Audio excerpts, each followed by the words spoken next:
할렐루야. 찬양은 찬양대만 드린 게 아니라 우리 모두가 함께 올려드리는 하나님 한 분만이 받으시는 그런 곡조 있는 기도인 줄로 믿습니다. 그래서 찬양을 드리고 나면 아멘 하면서 환호성을 하나님께 올려드리는 것이에요. 우리 찬양대 수고했다는 박수가 아니고 하나님께 올려드리는 것입니다. 우리 그 마음으로 항상 함께 찬양을 올리시는 성도들이 되시길 바랍니다. 요즘 들어 이런 이야기를 많이 듣습니다. 목사님 힘들어요. 현실이 참 각박하고 힘들지만 더더위 이 팍팍 찌는 더위로 인해서 더 많이 힘듦이 느껴지시나 봅니다. 여러분들도 많이 힘드신 자리를 가지고 계실 텐데 여러분 힘드실 때 어떻게 그 힘겨움을 극복해 가고 계십니까? 사실 이 힘들다라는 것은 우리가 느끼는 감정입니다. 똑같은 상황 속에서도 어떤 분은 힘들지 않을 수 있고요. 또 어떤 분들은 작은 바람에도 힘겨워할 수 있는 것이죠. 그러니까 우리가 어떤 생각 또 어떤 여건과 경험을 해왔느냐에 따라 힘들다는 것은 각기 다른 상황 속에서 일어나는 감정인 것입니다. 힘들기는 하지만 같은 힘겨움을 느끼면서도 어떤 분들은 그 힘겨움을 절망으로 생각하기보다는 기회로 생각하는 분들도 있고요. 또 어떤 분들은 이렇게 말합니다. 저도 과거에는 그랬습니다. 그런데 요즘 들어 유난히 이 힘듦을 견디기가 힘드네요, 목사님. 그렇게 과거에는 이 힘겨움을 잘 극복했다가 지금에는 무언가 힘과 능력을 상실해서 작은 힘겨움에도 힘들어하시는 그런 자리를 가지신 분들도 있을 것입니다. 오늘 본문의 야곱도 그렇습니다. 야곱은 머리가 비상한 인물입니다. 계산에 아주 빠른 사람이죠. 그래서 그 특유의 영특함으로 자신의 인생의 힘겨운 문제를 잘 극복해 왔던 사람이었습니다. 그러나 인생의 말년에 애굽 왕 바로 앞에 섰을 때 그는 그의 인생을 이렇게 회고합니다. 험악한 세월을 보냈다. 내 인생이 전체적으로 힘들었습니다. 고통스러웠습니다. 험악한 세월을 보냈습니다. 야곱은 힘겹다 못해 많은 인생의 위기들을 겪어왔는데 그 가운데서도 지금 본문에서는 절체절명의 위기를 겪고 있는 순간입니다.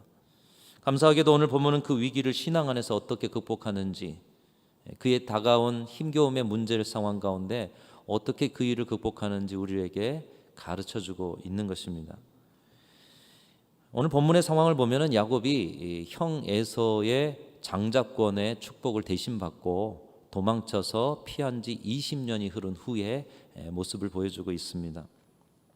이제 잊혀질 만도 하지만 형의 마음의 분노는 가라앉지 않았고 오히려 20년의 세월만큼 형의 분노가 더 증폭이 되어 있는 듯이 400여 명의 군사들과 칼을 갈면서 야곱을 기다리고 있다라는 소식이 들려왔습니다. 그 소식에 야곱의 마음이 32장 7절에 보면 심히 두렵고 답답하다. 여러분 인생의 문제를 겪을 때 우리 마음이 그렇죠. 심히 두렵고 답답하다.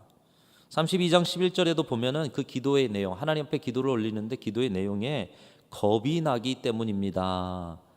겁이 난다라는 거예요. 두렵다는 거예요.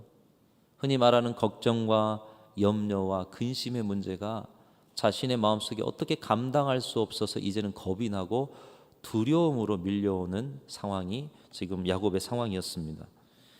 그 위기감과 급박함이 얼마나 컸던지 야곱은 자기 특유의 영특함을 가지고 형의 감정을 풀어보려고 우리가 읽은 오늘 말씀 이전에 여러 가지 방법을 써봅니다. 첫 번째로는 형 에서를 위해서 엄청난 예물을 보내보기도 합니다. 암염소 200마리, 순염소 20마리, 암양 200마리, 순양 20마리. 전혀 놀라지 않으시죠? 숫자니까요. 여러분 형제들에게 암염소 200마리, 순염소 20마리 보내실 수 있는 분 계십니까? 이것만 해도 엄청난 거예요. 아니 황소 한 마리 보내는 것도 엄청난 형제 사랑이죠. 암염소 200마리, 순염소 20마리, 암양 200마리, 순양 20마리, 낙타 30마리, 암소 40마리, 황소 10마리. 형의 마음을 달래보려고요. 오늘날 이런 동생이 있다면 아마 감동할 거예요. 아무리 평생 분노 가운데 살았어도 감동할 겁니다. 나를 이렇게 생각했구나. 야곱은 그런 후에도 불안했던지 한밤중까지 기다렸다가 자신의 부인들과 식솔들과 남은 소유를 데리고 야복 나루로 가서 강을 건너게 합니다. 그리고 야곱은 야복 나루에 홀로 남습니다. 이제 이 밤이 지나고 뭔가 일이 잘못되기라도 한다면 자신의 식솔들, 자신의 자녀들, 아내들 다 죽게 될 텐데 이 마지막이 될지도 모르는 그 밤을 그냥 넘길 수 없었던지 모든 가족들은 보내고 그는 홀로 야복강에 남아 있습니다. 머리가 영특한 야곱이었지만 이 절체절명의 위기 속에 그도 사람이었다라는 것입니다. 위기를 당하자 그의 모든 시야가 좁아집니다. 계산에 빠르던 그의 머리가 멈춥니다. 아니, 계산해도 방법이 생각나지 않습니다. 그동안 애써 살아왔던 인생이 주마등처럼 스쳐가면서 오늘 저녁이 마지막 날이 될지도 모르겠구나. 도무지 어떻게 할지 몰라 괴로워하고 있을 때 문득 하늘을 바라봤을 것이에요. 근데 하늘은 변함이 없어요. 영롱한 별빛은 여전히 비추고 있는 거죠. 그렇게 힘겨워하고 있는 차에 옛적의 기억 하나가 떠오릅니다. 20년 전 무언지 모르게 솟아났던 욕심에 축복을 받아보겠다고 팥죽 한 그릇으로 형의 장자권을 사고 눈먼 아버지를 속여서 축복의 기도를 받고 오히려 그것이 화근이 되어서 형 애서를 피해 밤에 도주해야만 했던 그 20년 전 도주하는 그 밤에 지팡이 하나 들고 어디로 갈지 몰라 헤매이던 그 힘겨운 밤에 자신에게 찾아오신 하나님에 대한 기억을 떠올리는 것입니다. 꿈속에서 하나님의 사자들이 사닥다리로 오르락 내리락 하는 것입니다. 그런 하나님의 영광의 임재를 경험해 본 적이 없어요. 꿈에 천사들이 내려오는 거예요, 자신에게. 그리고 하나님의 약속의 말씀이 임합니다.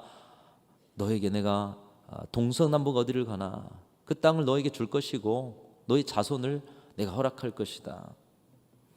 도망자가 되어 암담한 마음으로 노숙을 하고 있는 그에게 하나님이 찾아오심이 얼마나 위로가 되었던지요. 그냥 오심만도 위로가 되는데 너의 인생 여기 끝이 아니라 미래가 있다. 내가 그 미래를 주겠다. 얼마나 큰 위로를 받은 밤이었겠습니까? 야곱이 그 밤에 하나님이 찾아오셔서 자기의 인생을 얼싸안아 주심으로 커다란 위로를 받고 그 은혜가 얼마나 지극하든지 거기 기둥을 세우고 베델이라는 이름을 붙이고 내가 평안히 고향으로 돌아오게 하시면 내가 하나님만을 섬기겠습니다. 서원을 드렸던 그 밤을 이 고통의 순간에 떠올렸을 것입니다. 그런데 20년이 지난 지금 하나님이 주신 축복을 가지고 말씀 따라 고향에 왔는데 또다시 위험의 그 위기를 겪고 있는 것입니다. 여러분들이 야곱이라면 지금 이때 무엇을 해야 된다고 생각되십니까? 야곱이 형 에서의 칼날을 피하기 위해서 잡아야 할 지푸라기가 무엇이겠습니까? 성경은 이 괴로움의 순간에 야곱이 무엇을 결단하였는지에 대해서 자세히 기록하지 않습니다.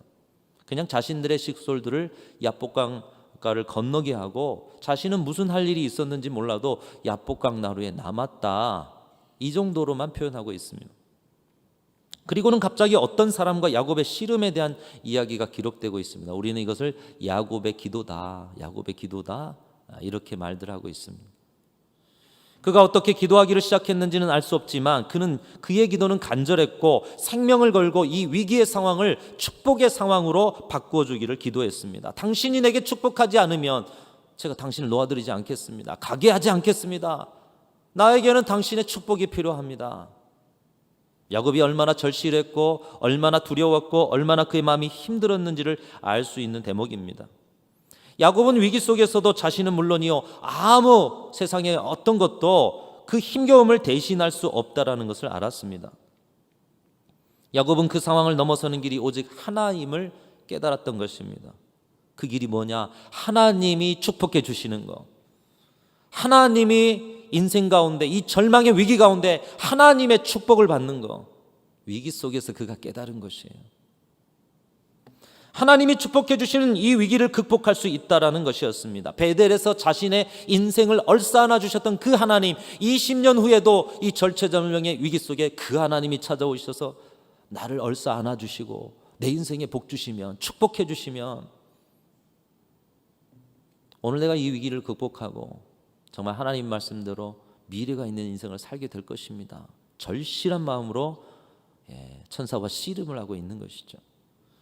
여러분에게도 여러분을 얼싸 안아주시는 하나님에 대한 체험이 다 있으실 것입니다. 지난 시절의 많은 위기 가운데, 때로는 은혜의 자리 가운데 하나님이 여러분의 인생을 품어주시고 포옹해주시고 얼싸 안아주시는 체험, 야곱이 그 체험을 떠올렸다는 것입니다. 이 얼싸 안다라는 단어는 어를 감싸 안다라는 단어입니다. 어쩌면 순수한 우리말 같습니다. 어를 감싸 안다.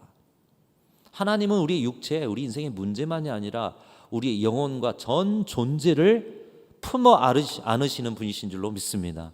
오늘도 예배 가운데 여러분의 존재를 품고 있어요. 여러분의 영혼을 품고 인생을 품고 전 존재를 품어주시는, 얼싸 안아주시는 분이 우리 하나님이신 줄로 믿습니다. 이 하나님의 얼싸 안아주시는 체험, 그분이 내 안에 있고 내가 그분 안에 있고 혼연일체되어 하나님을 경험하는 체험. 야곱은 위기의 자리에서 기도하면서 하나님 나를 다시 얼싸 안아주세요. 축복해 주세요. 그것만이 내가 살 길입니다. 위기 가운데 보여주는 야곱의 태도가 우리가 힘들 때 무엇을 해야 하는지, 어디로부터 힘과 능력을 다시 얻어서 이 모든 위기를 극복할 수 있는지를 보여주고 있는 것입니다. 여러분의 인생을 살면서 절박한 위기를 만났을 때, 그래서 앞으로도 뒤로도 갈 수 없는 상황 속에서 가장 먼저 하시는 것이 무엇입니까? 나를 도와줄 사람을 찾으시진 않습니까? 힘이 될 만한 것들을 소유해 보려고 아침부터 저녁까지 애쓰면서 하나님보다 그것을 더 의지하고 계시진 않습니까? 순간적인 자그마한 위로를 받기 위해서 여기저기 힘들다고 알리고 다니시지는 않으십니까? 우리 인생사의 결정권을 쥐고 계시는 분은 오직 한 분, 우리 하나님 한 분이신 줄로 믿습니다. 인생사의 결정권을 지신 분은 하나님이셔요. 하나님을 만나기 전에는, 하나님이 결제하시기 전에는 우리의 모든 노력과 애쓰는 것들이 다 헛수고일 수밖에 없는 것이에요. 노력해도 하나님이 결제하지 않으시면 그럼 우리에게 주어지는 것이 아니라는 것이에요. 야곱은 이 위기의 순간에 그 하나님의 은혜와 품어주시는 사랑과 모든 주권의 결제자가 하나님이신 것을 깨달았던 것입니다. 그리고 그는 자신의 도모나 계획도 하나님이 축복하지 않으시면 아무것도 아님을 고백하며 생명 거는 기도를 통해서 하나님의 축복을 받아내려고 애쓰고 있다는 것입니다. 사랑하는 성도 여러분, 이 여름에 또 여러 가지 코로나 이후에 힘겨운 상황 속에 여러분은 여러분의 인생에 어떤 위기를 겪고 계시는 자리가 있으십니까? 위기를 극복하기 위해서 노력하십시오. 그러나 그 모든 노력들이 결코 인생의 주권자이신 하나님 앞에 엎드려 기도하는 것보다 앞서지 않으시기를 주님의 이름으로 축원합니다. 하나님께 구하는 것보다, 하나님을 인정하는 것보다, 하나님의 결제를 받는 것보다 앞서서는 안 된다는 거예요. 왜냐하면 그분의 얼싸 안으시는 품속에서 회복되는 것보다 더 큰 위로와 힘은 이 세상의 그 어디에도 없기 때문인 것이에요. 우리는 그것을 체험하고 그것을 소망하는 자들 아니겠습니까?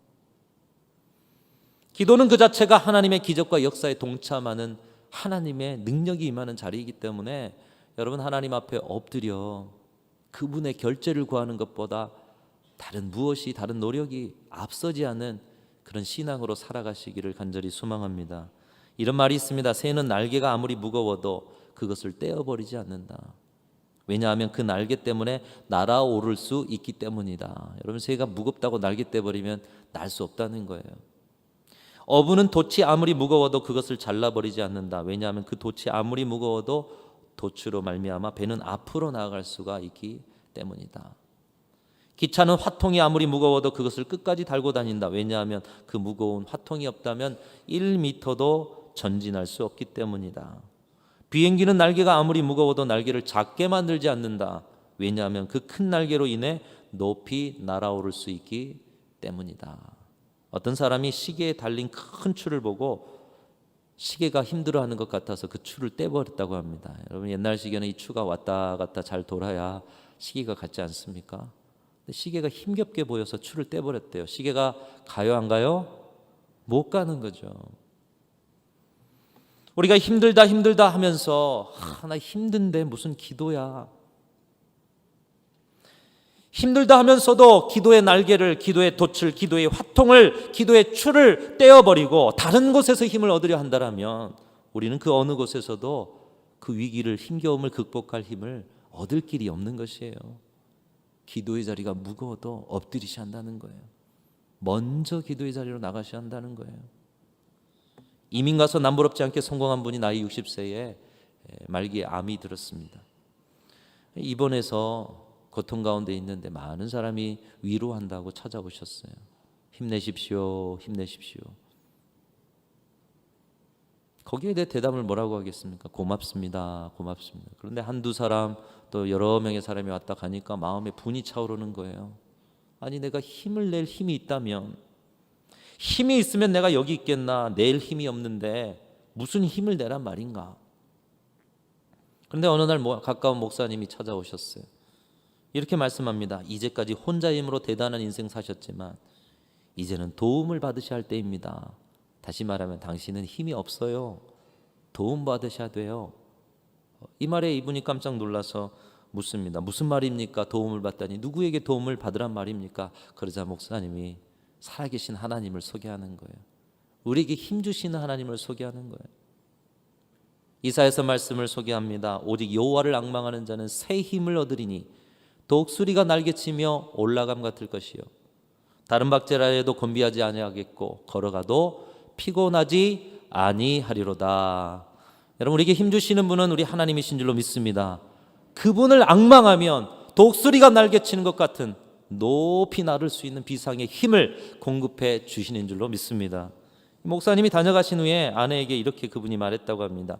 힘없는 내게 모두 힘내라고 해서 오히려 화만 나고 더 힘이 빠졌는데 목사님이 오셔서 힘 있는 하나님의 도움을 받으라고 기도해 주시니 정말 힘이 생기는 것 같았소. 이렇게 고백하더라는 거예요. 여러분, 우리가 흔히 위로랍시고 힘내세요 하지만 사실 힘없는 사람에게 힘내라는 말, 어디에서 힘을 내라는 말입니까? 우리가 더 이상 힘이 없을 때 힘은 내 안으로부터 나오는 것이 아니라 밖에서 들어와야 하는 것이에요. 그러나 인생을 살다 보면 힘을 공급받으려고 해도 공급받을 처소를 갖지 못할 때가 있어요. 바로 그때 우리는 야곱처럼 이 절실한 현장에서 영적인 기억을 떠올려야 한다는 것입니다. 이 세상의 모든 힘의 근원 되시며 상황과 장소와 여건에 상관없이 모든 인생 가운데 힘을 주시는 하나님을 바라보고 가장 먼저 우리 하나님의 결제받기 위해서 엎드리는 저와 여러분들이 되실 수 있기를 주님의 이름으로 축원합니다. 우리에게 힘 주시는 분은 하나님이심을 기억해야 한다는 거예요. 힘이 다 빠져서 어떻게 할 수 없는 우리를 얼싸 안아주시는 하나님을 기억해야 한다는 거예요. 야곱이 20년 전에 나를 안아주셨던 그 하나님을 기억하고 이 위기의 순간 또다시 안아주소서, 안아주옵소서. 오늘 야곱이 드리는 기도가 바로 그 기도인 것입니다. 한번 따라하겠습니다. 주님, 저는 힘이 없어요. 주님이 제게 힘 주시지 않으시면 한 발짝도 일어설 수 없어요. 주님만이 저를 일으켜 세우실 수 있어요. 주님 도와주세요. 여러분, 우리의 힘없음을 고백할 때 하나님 더 강하게 역사하실 줄로 믿습니다. 야곱의 기도가 그 기도였다는 거예요. 주님이 저를 축복하지 않으시면 저는 결코 놓아드릴 수 없습니다. 한 발짝도 물러설 수 없습니다. 그런 애원을 들으시고 그와 대면해 주시고 그와 만나 주십니다.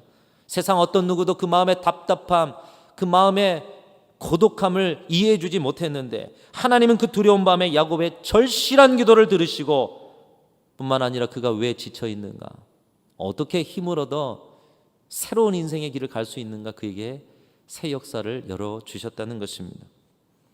오늘 야곱은 그 하나님의 새 역사의 증거로 야곱의 이름을 바꿔주신 하나님의 은혜를 입습니다. 그의 이름이 야곱에서 이스라엘로 이름을 바꿔주셨어요. 야곱은 그의 이름처럼 평생 누군가의 발꿈치를 잡고 끊임없이 손에 움켜쥐려고 하는 삶을 살았습니다.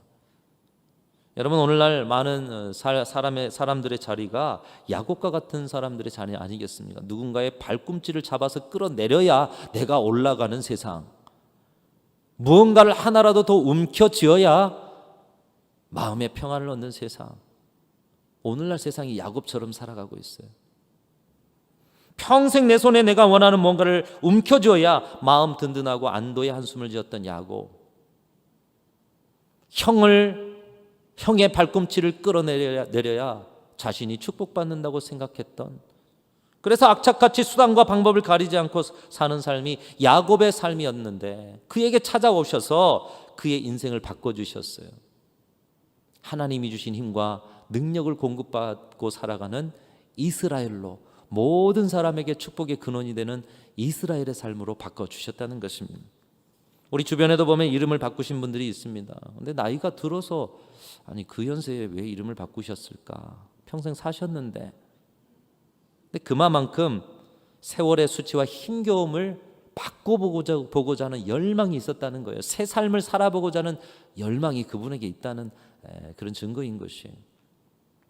야곱도 20여 년 계속되어 왔던 지긋지긋한 형과의 관계를 청산하고 이제는 서로 사랑하는 관계로 새롭게 출발하고 싶은 열망이 왜 없었겠습니까? 하나님께서 그만큼 컸던 그의 열망을 아시고 절망의 인생에 새 이름을 새겨주셨는데 그 이름이 이스라엘이었다는 거예요. 이것으로 20년 전에 외톨이였던 자신을 얼싸안아 주셨던 하나님이 지금도 나를 얼싸안고 계시다는 것을 야곱이 그 현장에서, 그 씨름하는 현장에서 체험할 수 있었다는 것입니다. 야곱에서 이스라엘의 삶으로 바꿔주신 그의 인생을 체험하게 됐던 것이에요. 사랑하는 성도 여러분, 여러분 힘든 자리에 있으십니까? 지금은 힘들지 않아도 우리 인생의 그 어떤 자리에는 때로 힘들고 절망하는 자리가 있을 수밖에 없는, 왜요? 우리는 약한 존재들이니까요.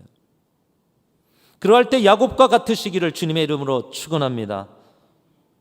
야곱처럼 여러분의 인생에 그 힘겨움 속에 우리의 노력으로 뭔가를 움켜쥐어서 나의 힘겨움을 벗어나려고 하기보다 우리의 인생을 바꿔주신 이스라엘이 되어서 하나님이 공급해 주는 힘과 능력으로 그 모든 절망의 자리를 박차고 일어서는 야곱과 같은 분들이 다 되실 수 있기를 주님의 이름으로 축복합니다.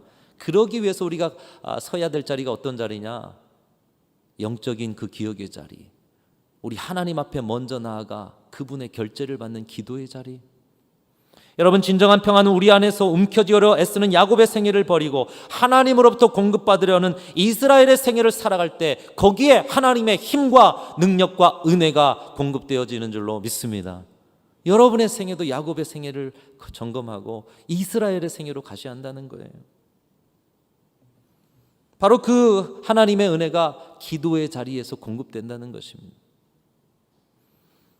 기도의 자리에서 우리를 얼싸안아 주시는 하나님의 사랑으로 그 자리에 은혜가 공급되게 되는 것입니다. 이 은혜가 저와 여러분에게 있어 절망과 위기의 상황 속에서도 여러분의 마음에 평안의 고요한 멜로디가 솟아나는 그런 은혜가 있으시기를 간절히 소망합니다. 사실 우리 모두는 이미 하나님의 이 얼싸안으시는 은혜를 경험한 자들입니다. 그 은혜 사모하면서 오늘 또 예배로 나오셨고요. 앞으로 여러분의 인생에도 계속해서 우리 하나님은 외면하지 않으시고 여러분에게 찾아가서 여러분의 영혼을, 여러분의 존재를, 여러분의 인생을 얼싸안아 주실 줄로 믿습니다. 그런데 이 하나님의 은혜를 맛보는 사람들, 오늘 야곱은 그런 사람들이 어떻게 살아가야 하는지까지 보여주고 있습니다. 야곱은 자신을 죽이려고 칼을 갈던 형 에서를 만나서 무엇을 하고 있습니까? 에서는 하나님의 역사하심 속에서 야곱과 무엇을 하고 있습니까? 여러분, 오늘 본문에 에서와 야곱이 하고 있는 일을 주목해 보십시오. 하나님의 품에 안겨 하나님이 주신 힘과 능력으로 일어섰더니 그 일어서는 사람의 삶에 이런 일이 나타났어요. 하나님께 받은 은혜대로 그들은 서로를 향해 달려가서 서로를 얼싸안고 입맞추고 울면서 기쁨의 제외를 하고 있습니다. 그리고 오늘 본문 아래로 가면 야곱은 형에게 이렇게 고백하고 있습니다. 내가 형님의 얼굴을 배운즉 하나님의 얼굴을 본 것 같습니다. 한번 따라하겠습니다. 내가 형님의 얼굴을 배운즉 하나님의 얼굴을 본 것 같습니다. 여러분, 이것이 우리가 살아가야 할 삶이라는 것이에요. 칼을 들고 쫓아왔던 원수의 얼굴에서도 하나님의 얼굴을 보는 삶, 그 삶은 하나님의 얼싸 안아주시는, 내 영혼과 전 존재를 안아주시는 하나님의 사랑을 체험한 자만이 할 수 있다는 거예요. 그 사랑을 오늘 체험한 자가 오늘 그것을 할 수 있다는 거예요. 스데반이 돌을 던지는 그들을 향해서, 예수님이 십자가에 당신을 못 박은 그들을 향해서 저들이 잘 알지 못합니다. 저들의 죄를 용서하여 주옵소서. 그 죽음의 자리에서도 나를 품으시는 하나님의 품 안에서 은혜를 누리면서 자신의 원수에게서도 연약함을 보고 그들을 위로하고자 하는 마음.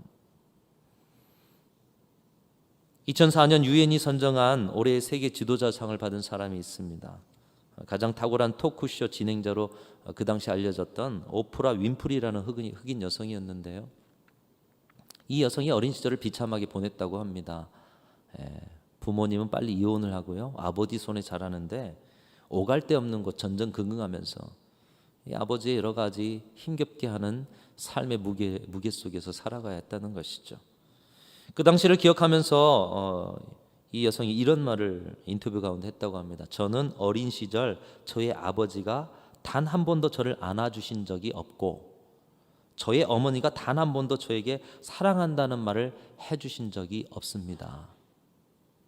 여러분, 늦기 전에 또 우리 어르신들 가운데는 정말 무뚝뚝하신 분들도 많아서 자녀들 한번 안아주시 못한 분들도 있으실 거예요.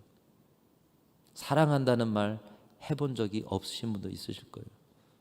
그런데 여러분, 더 늦기 전에 우리 자녀들, 우리 부모님들 좀 안아주십시오. 더 사랑한다는 말 한 번이라도 더 해주십시오. 지금도 부모님 생각하면 가슴에서 찬바람이 일지만 그 안아줌의 소중함을 깨달았기 때문에 평생 만나는 사람의 말을 경청해 줍니다.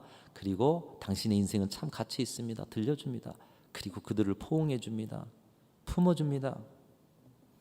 그들의 아픈 인생을 얼싸 안아주는 위대한 지도자의 자리까지 이 안아줌의 소중함을 알았기 때문에 가게 되었다는 것이에요. 이 인물도 이 삶으로 이것을 말하듯이 사실 우리가 힘겨운 것은 내 힘겨움을 안아줄 그 누군가가 때로는 없기 때문 아니겠어요. 우리가 교회에 처음에 신앙도 없는데 찾아올 때면 교회 가면 내 인생 안아줄 사람이 있을 거야. 아니, 하나님이 그 안아주시는 분일 거야. 그 기대를 가지고 오는 건 아니겠어요?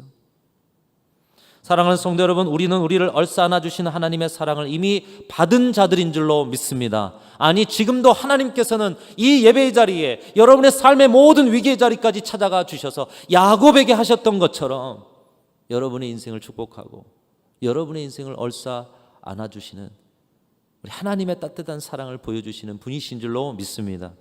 진정 우리가 야곱이 아니라 그런 이스라엘이 되었다라면, 진정 전 존재를 안아주시는 하나님의 사랑을 오늘 예배 가운데 여러분의 기도의 자리에서 체험하면서 살아가고 계시다라면, 이제 여러분 주변에 하나님의 품을 대신해서 그들의 얼을 감싸 안아주시는 삶을 사시는 우리 귀한 성도들이 다 되시기를 주님의 이름으로 축원합니다. 야곱이 오늘 형 에서에게 그 삶을 나누고 있어요. 원수였던 형, 자신을 죽이려 했던 형, 근데 형의 얼굴에서 하나님이 계신다고 형에게 말해주고 있어요. 그리고 지난 자신에게 상처받았던, 그리고 분노 가운데 끌었던 20여 년의 삶 속에서도 하나님은 형의 인생을 얼싸안고 계시는 분이라는 걸 알려주면서 서로 포옹하고 눈물을 흘리고 있습니다. 오늘 이 회복의 역사가 여러분이 계신 모든 곳에 일어나시기를 주님의 이름으로 축원합니다. 그 역사가 일어나기 위해서 여러분을 하나님께서 오늘 예배 후에 보내십니다. 파송합니다. 가정에 가서 가족들을 포옹해라. 일터에 가서 일터에 함께 일하는 동업자들을, 또 사람들을 포옹해라. 교회 안에서 수십 년 같이 생활했지만 여러분 얼싸 안아주는 삶을 살지 못한 자리도 많습니다. 그들에게 가서 하나님이 전 존재를 품어주듯이 너희들이 가서 얼싸 안아주는 삶을 살아라. 그래서 그 자리를 하나님의 품으로 만들어가라. 오늘 주의 말씀이 저와 여러분에게 명령하고 계신 줄로 믿습니다. 앞으로 여러분이 가시는 모든 곳에 이런 놀라운 역사가 일어나서 여러분도 하나님의 전 존재를 감싸주시는 그 은혜를 누리실 뿐만 아니라 세상을 하나님의 품으로 만들어가는 귀한 성도들이 다 되시기를 주님의 이름으로 축원합니다. 하나님 아버지 감사합니다. 예배를 통하여 여전히 우리의 삶을 전 존재를 품으로 안아주시는 하나님을 다시 한번 기억하며 그 하나님 의지하게 하시니 감사합니다. 내가 받은 그 은혜를 세상 가운데 살아낼 때 세상은 하나님의 품이 되어질 줄로 믿습니다. 먼저는 우리 성도들에게 주님의 품으로 세상에 없는 평안의 멜로디가 날마다 찬송으로 주 앞에 올려드려지게 하여 주시며, 우리 성도들이 가는 모든 곳에는 이 얼싸 안아주는 주님의 따뜻한 사랑의 품이 되어지는 놀라운 역사만 있게 하여 주시옵소서. 한 주간도 더위보다 더 따뜻한 사랑으로 살아낼 때 모든 것이 천국이 되게 하여 주시옵소서. 우리 구주 예수 그리스도의 이름으로 간절히 기도하옵나이다. 아멘.